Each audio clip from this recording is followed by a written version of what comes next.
Hello and welcome to this edition of JNC Sports Talk.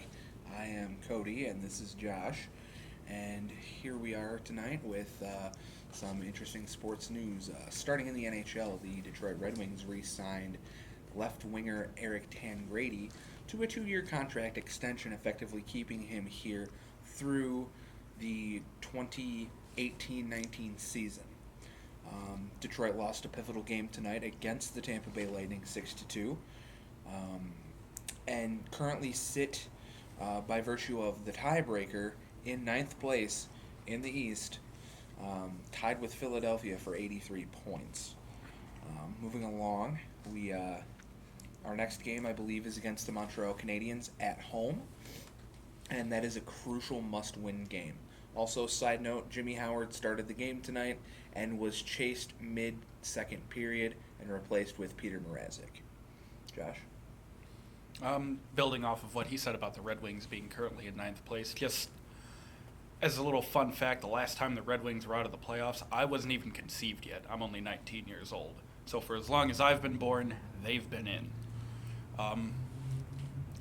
That's really all there is for hockey. I just want to kind of go into opinions now with building off of what I said yesterday with Matthew Stafford's possible lack of confidence going down the field now without Calvin Johnson, and figured we could get Cody to weigh in on that.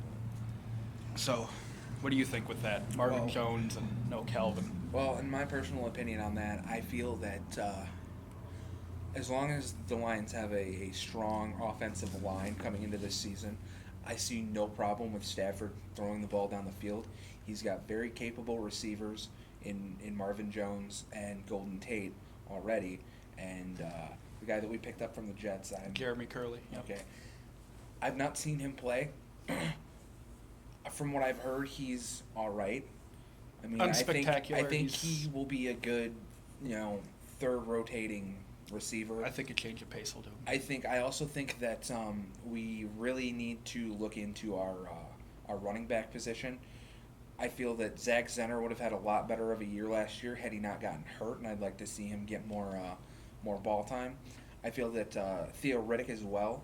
He's definitely one of the better receiving backs in the league, if not the best. You could make a case there. I think that I would like to see him line up once or twice, maybe as a wideout, just to. I know he did a few times this last season. Just to see how that goes. And, he broke some ankles, put people on skates there. So, going back to the receivers, now that we have Jeremy Curley, T.J. Jones, Marvin Jones, Golden Tate, and Corey Fuller, do you think we should draft someone in the first 3 rounds, or do you think we should focus more on the O-line and the secondary? I still think that O-line and secondary are key for the Lions if they want to make a playoff run. I don't think we're going to need to worry about receiver cores this year. I'd say save that for next season, see how it goes. Definitely, first round you have to draft an offensive tackle. You have to. There is no question about it. Right. Put him on the left so we can get Reeve back to the right where he belongs. Right. He plays better on the right, Mm-hmm. so that would probably be this. I believe out of Michigan State, Jack Conklin. Jack Conklin. He, I feel that he's gonna fall into Detroit's lap, and if Quinn's smart, that's who we'll pick. Which Quinn's been doing a really good job of late as getting his depth with the signing of Jeremy Curley. Got some secondary players in there. I know we got a tackle and a guard, another D tackle. He re-signed Haloti Ngata. That made me really happy. And so I'm pretty impressed with Bob Quinn. I think it was awesome that last season Martha Firestone Ford showed off her lady balls and took care of business. So hopefully this Quinn person can be the guy moving forward. And the other thing I'm worried about is what he's going to do in the draft with that 16th overall pick while we're there. Do you think I personally think we should stand firm, 16, take a tackle, and then maybe move around in the second round. But if he's going to treat it like the Patriots and move back, then I think that's what he's going to do. He'll stand firm in the first round, take the pick, then move around in the second and third and see what he can come up with. I'm okay with that. I'd also like to touch base really quick on some racing results here.